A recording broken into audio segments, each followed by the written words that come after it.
Hey friends, it's your Southern Mysteries host, Shannon Ballard. In each episode of this show, we uncover fascinating stories of the American South. Southern Mysteries is for anyone who loves historical true crimes and often forgotten histories. If you love the stories I share and you want to support this independent podcast, consider becoming a patron at patreon.com/Southern Mysteries. I want to say special thanks to new patrons who have helped make this episode possible. Lisa Incravati from Westchester, Ohio, Gail Adams, Kathy Riffendeifer from Hattiesburg, Mississippi, and thanks to Jackie Barnwell, Joyce, and Krista Morrissey, who are listening and supporting from mysterious locations. Their support and yours, if you become a patron, it's instrumental in helping me continue to share stories like the one you'll hear today. Everyone who joins me on Patreon gains access to exclusive content, including ad-free episodes, archived Southern Mysteries shorts, and the first 3 seasons of the show, which you can only hear on Patreon. Plus, you can join the Much Obliged tier, which gives you access to my Audacious podcast, which delves into shocking crimes and scandals in American history. Your support of me as an independent podcast creator helps me to maintain creative freedom and continue producing the content you enjoy. Becoming a supporter is easy. Just visit my Patreon page and choose a membership tier that suits you. Once you join, you can immediately start listening to episodes that are only available to patrons. If you already have the Patreon app, just search for Southern Mysteries Podcast to join today or head directly to patreon.com/Southern Mysteries.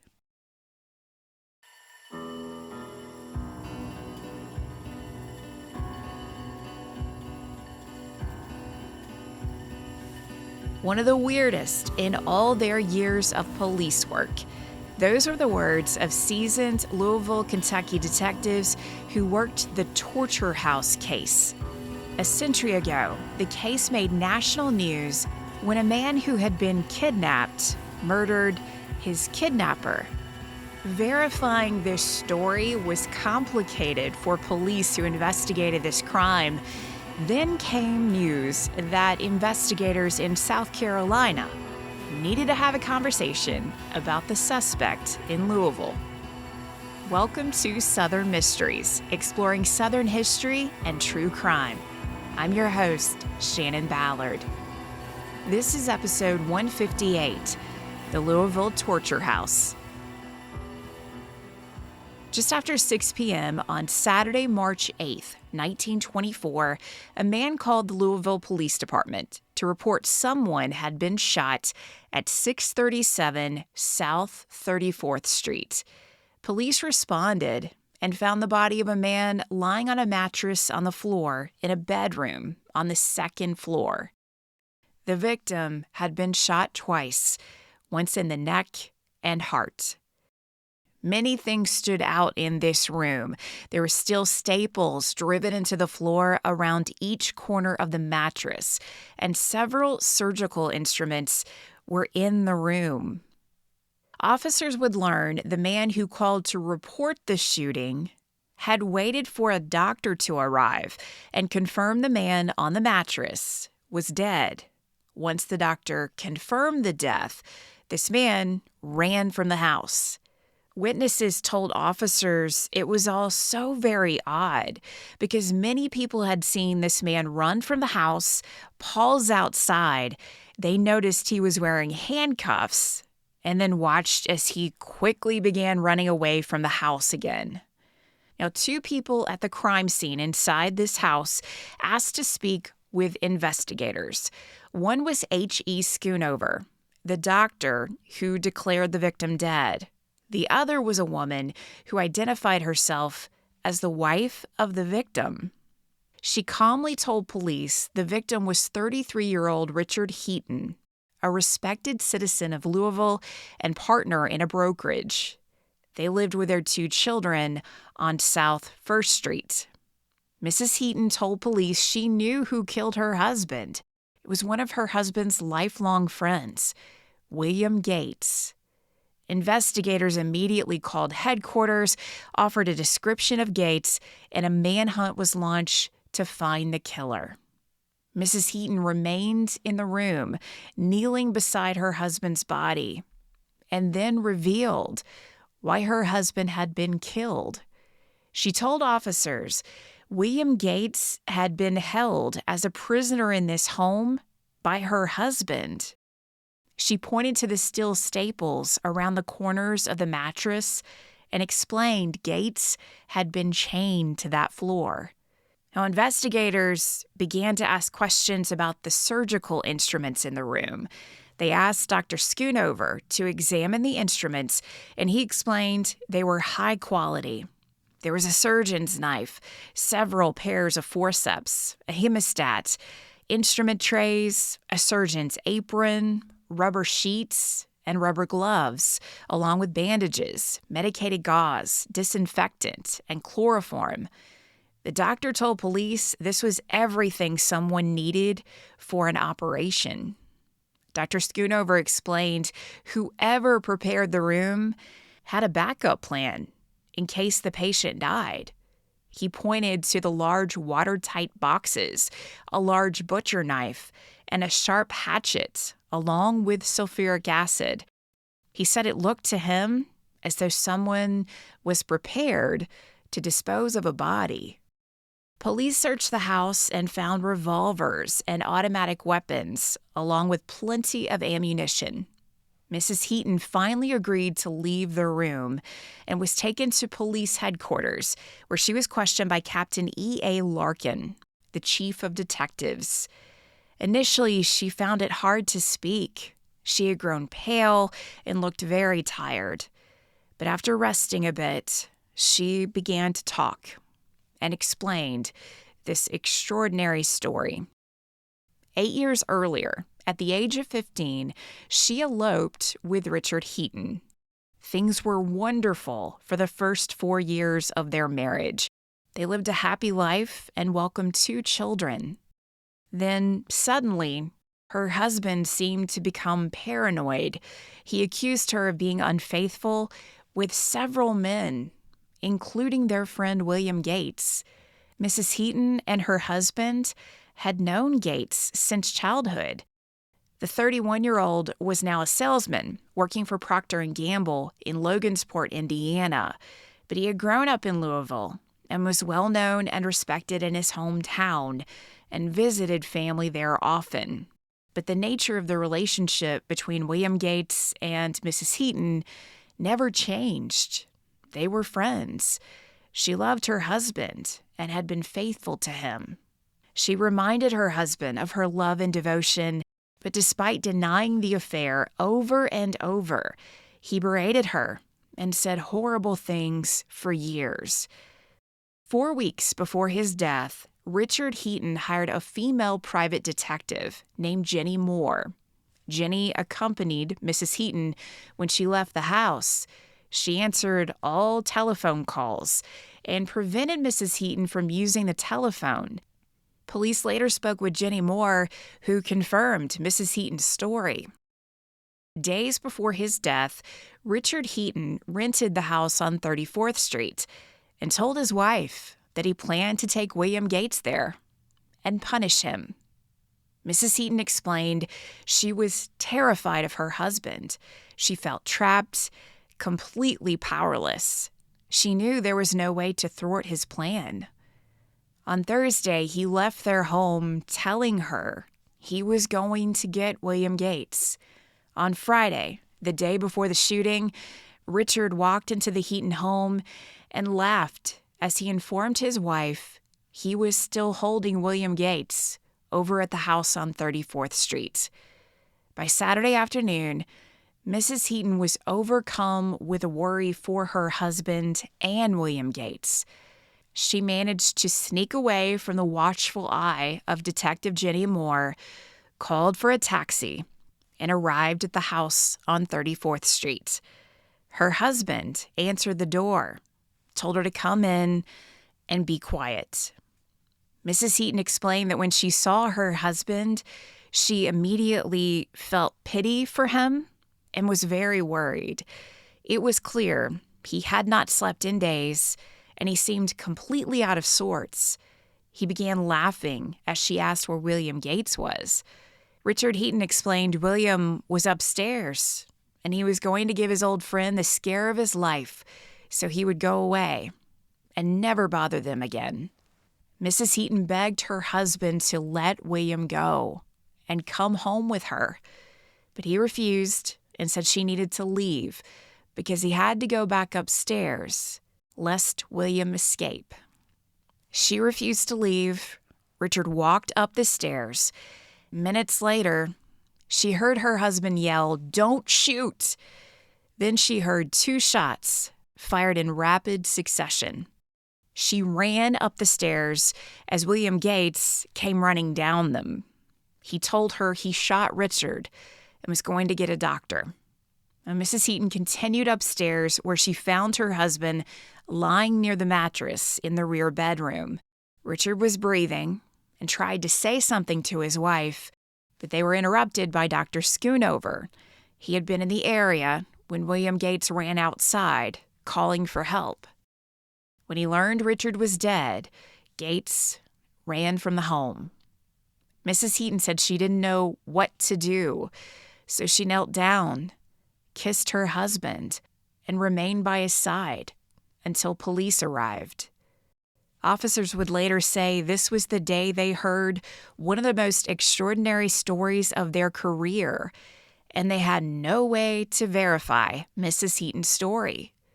Richard Heaton was dead, William Gates was on the run, and Mrs. Heaton's account of what happened in the house on 34th Street was unbelievable. Authorities agreed there was no reason to hold Mrs. Heaton. She had been cooperative, and it was clear she was overwhelmed by the emotion of the day. They allowed her to return home and continued their search for William Gates. Soon after Mrs. Heaton left the police station, the chief was informed that a man by the name of William Fisher was at the station asking to speak with him, and he told an officer at the front desk he had information that could shed some new light on the case. William Fisher and Richard Heaton had been partners in a merchandise brokerage, Heaton and Fisher.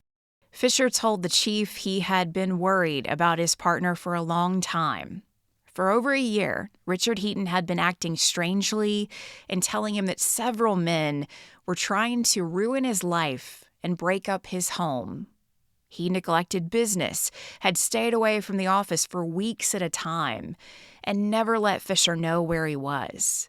Fisher explains he offered to help Heaton in any way he could, but he continued to walk away from work and responsibilities. Now, Fisher told investigators he saw Heaton in early February, and at that time, his partner told him he had to take care of a man, and after that was done, all of their troubles would be over, and he would be back in the office full-time. Heaton confided that he rented a house on 34th Street and told Fisher he planned to take a man there to try to scare him to death so he would never mess with his family again.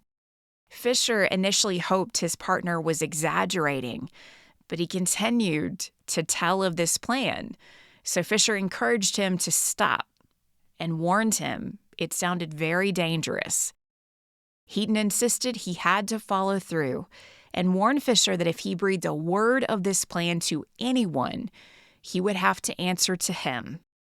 Fisher agreed to remain silent, a decision he regretted on Friday, the day before the shooting, when a man named Hyde Conrad arrived at the firm to deliver a note from Heaton requesting Fisher visit him at that house on 34th Street. When Fisher arrived, he found a nervous, sleep-deprived Richard Heaton. He explained to Fisher he needed him to stay there at the house so he could go home and get some sleep. Fisher refused to stay overnight, but Heaton begged him to stay for 1 hour to allow him to go home and just see his wife. Fisher agreed, and that's when Heaton took him upstairs. There, in the back room, he saw a man lying on a mattress. His arms and legs were tied to the floor, and Heaton told Fisher the man had a cover over his face because this man was ashamed of what he had done to Heaton's family and didn't want his identity revealed. Heaton made sure the man was securely tied down and then walked out of the house. Now, Fisher remained in the house, checking on the prisoner, who was clearly in pain. He asked the man if he could do anything for him, but the man did not speak. 30 minutes later, Heaton returned to the house. Fisher begged his partner to let the man go, but Heaton laughed and said he was just scaring the man, and he wouldn't harm him. When Fisher left the house, he had a decision to make: go back to work or go to the police. He chose work because Heaton promised he would not harm the man. He figured he would go to work for a while and then return to the house in a few hours and convince Heaton to stop what he was doing and let the man go. And Fisher did return. This time, when he went upstairs, the prisoner had no covering on his face. He was sitting on the bed, handcuffed. It was a mutual friend, William Gates. Fisher said he lost his mind, became frantic as he pleaded with Heaton to abandon this plan and let Gates go. Heaton told him to leave and never come back. The day Heaton was shot, someone from the office heard he was dead and called Fisher to let him know. He told investigators he felt shame for having ignored his first instinct to call police. He felt responsible for Heaton's death and wanted police to know what happened inside that house. Fisher's account of Richard Heaton's state of mind and his actions corroborated Mrs. Heaton's statement. Authorities thanked him for coming forward and told him to go home. After hearing the accounts from Mrs. Heaton and Mr. Fisher, investigators began wondering if this really was a case of self-defense. Why did William Gates run away? Police also tracked down another key player in the events that unfolded there, Hyde Conrad, the man who delivered the note to Fisher. Conrad was an organist at a Louisville theater. Police picked him up as he was leaving work. When questioned, he explained he had known Heaton and Gates for a while. 3 days before Heaton was shot and killed, he called Conrad and asked him to come to his office. There, Heaton introduced Conrad to a man he called Frank. Heaton told Conrad to go back to his car and wait for him to get in his, then follow him to another location. Conrad waited in his car and after a while saw Heaton get into his car with 2 other men. They drove to the house on 34th Street, and as they walked inside the house, Conrad recognized the man identified as Frank, but had no idea who the second man was who had been in the car with Richard Heaton. Conrad asked what was going on, and Heaton said he had a guy upstairs who had stolen some things from him, and he was going to make it right. Around 10 p.m., Heaton came downstairs and asked Conrad to take Frank to the train depot, buy him a ticket to Indianapolis, and then go to the Willard Hotel and settle Frank's bill for room 342. Conrad told investigators nothing about the situation felt right, so he agreed to take Frank to the train station, but skipped the visit to the hotel and decided to go back to the house on 34th Street to demand Heaton tell him what was going on. Heaton insisted he was simply dealing with someone who had caused him trouble, and all would be well. When Conrad left, he agreed to deliver the note from Heaton to his partner Fisher, but after he had done Heaton that favor, he washed his hands of the matter because he didn't like the look of what was happening in the house. Police decided to hold Conrad until they could verify his story and locate William Gates. But later that night, they got another surprise when William Gates walked into police headquarters to turn himself in. When investigators met Gates, they noticed immediately he looked pale, nervous, and appeared as though he was in great pain. He apologized for running away from the house, but admitted he was scared. Under oath, William Gates gave police an official statement of the events which led to the moment he shot his friend in the house on 34th Street. 2 nights before the shooting, Richard Heaton called William Gates and asked him to meet him at his office. The moment Gates stepped in the office, he was grabbed, overpowered, and handcuffed. A very large man took him to a car. He was driven around for a long time before the driver went through an alley into a small garage. Gates was then led into a house he had never seen before, and Richard Heaton took him upstairs to the back bedroom. Heaton tied up Gates and pointed out the instruments in the room: the sharp hatchet, the boxes, the rubber sheets. He forced William Gates to get down on his knees and made him lie flat on the floor. Heaton removed Gates' coat, but he didn't search him. If he had, he would have discovered a little pistol Gates carried on the inside of his vest pocket. Gates explained Richard Heaton kept standing over him and telling him all he had to do was confess to make everything right. But William Gates had no idea what he was supposed to confess. He confirmed Richard's partner, Fisher, visited the house, but he had no idea if this man was a partner in the crime or just lured to the house by Richard Heaton, which is why he refused to talk to him. Gates said Richard continued to enter the room, hit him, and tell him he was going to have fun with him and make him pay. He taunted him by telling him he was going to operate on him, disfigure him, and more than likely, just let him die a slow, painful death. By the second day of his imprisonment, William Gates was convinced Richard Heaton was serious. He was going to operate on him, disfigure him, and kill him, and he still didn't understand why. Gates came up with a plan he hoped would allow him to free himself from the pain and horror of what Richard had planned for him. He begged Richard to take him to the bathroom. He had been chained to the mattress on and off again for nearly 24 hours and was a bit of a mess. Richard agreed, and when Gates was done, led him back into the bedroom, where he prepared to chain Gates to the mattress again. When Richard turned the key to unlock the handcuffs, William Gates took his chance. He punched Richard, removed the small pistol from his vest pocket, and pointed it at his old friend. Gates explained Richard's face immediately went white and his eyes got wild. He grabbed for the gun, and William Gates fired twice. Richard fell on the mattress, and Gates realized he was free. He raced from the room and remembered passing Mrs. Heaton on the stairway and yelling at her that he shot Richard and was going to get help.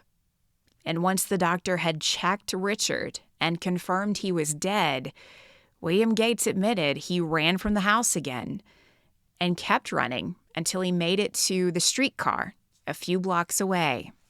William Gates told detectives as he sat on that streetcar, he felt as if his brain would crack, like he was going crazy. His instinct was to run and protect himself, and that's what he did, until he told his family what happened.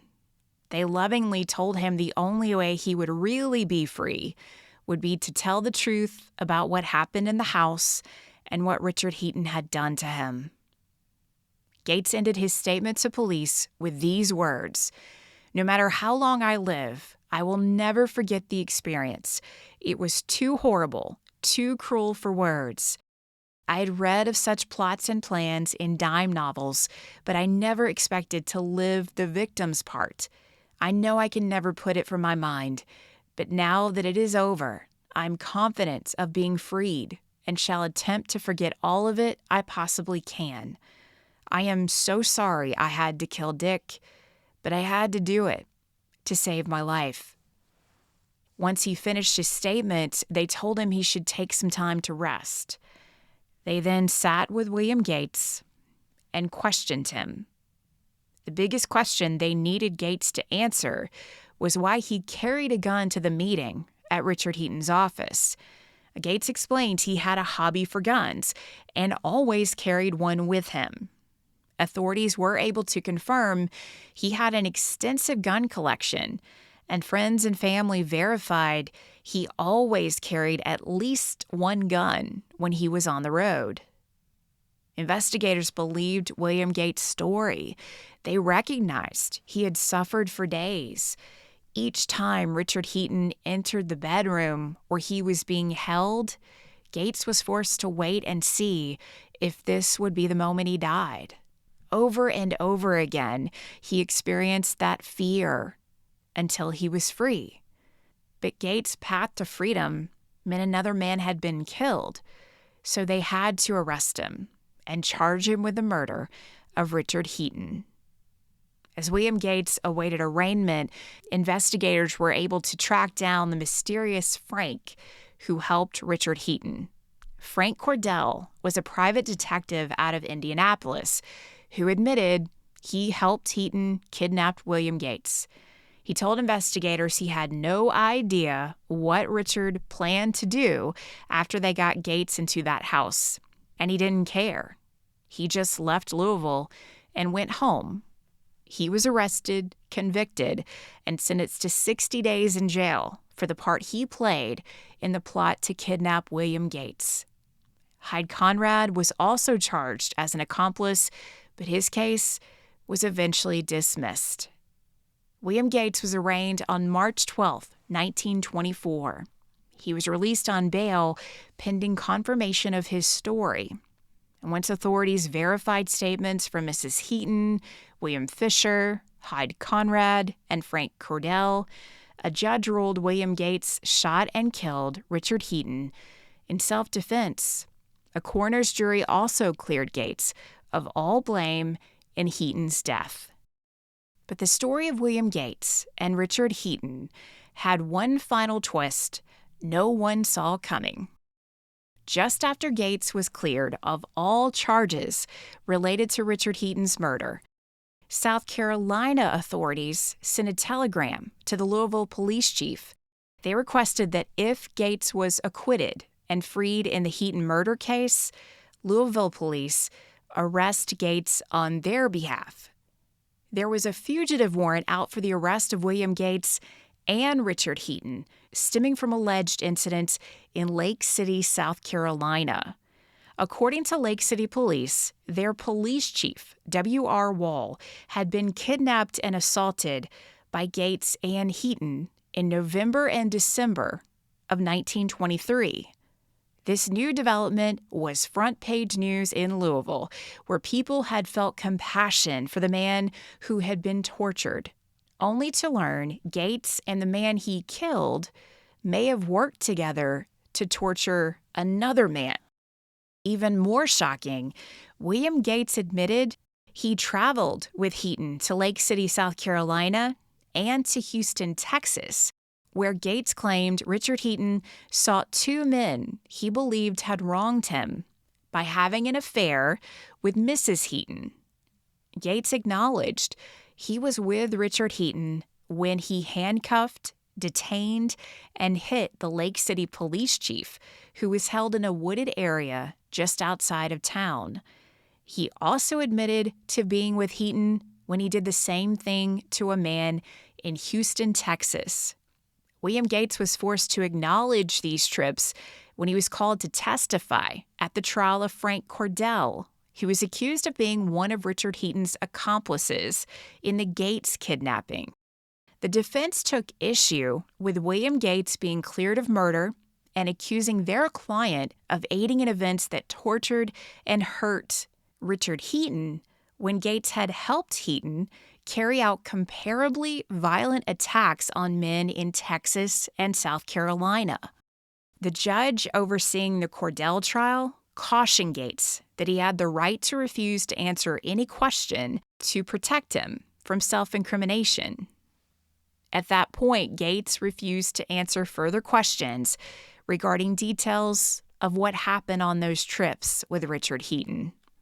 The governor of South Carolina petitioned the Kentucky governor to help with extradition of William Gates to South Carolina so he could face trial there, but authorities in Kentucky refused to extradite him until all the players in the Heaton case had faced trial.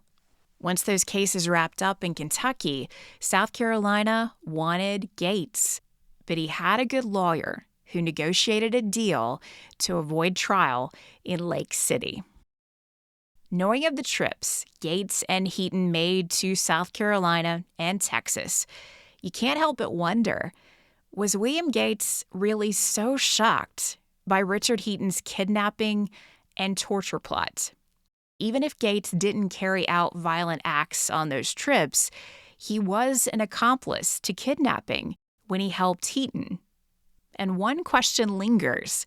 When Gates got a call from Richard Heaton to meet him at his Louisville office, did he carry a gun to the meeting just in case something went wrong and Heaton turned violent with him?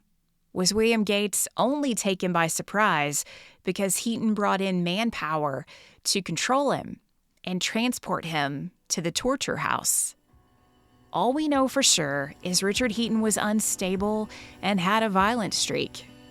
Despite the story he told Louisville police, Gates knew that firsthand, and there's no doubt he understood he was in real danger when he realized Richard Heaton had a plan to hurt him. Gates had seen or possibly even participated in violence Richard Heaton doled out in South Carolina and Texas. If you believe William Gates, it was kill or be killed, and he was determined to be the man who survived the Louisville torture house. Southern Mysteries is created and hosted by me, Shannon Ballard. You can find sources for this episode in the show notes here in your player or at southernmysteries.com. And don't forget to subscribe and leave a review on your favorite podcast platform. Your feedback helps the show grow and reach more history and true crime enthusiasts just like you.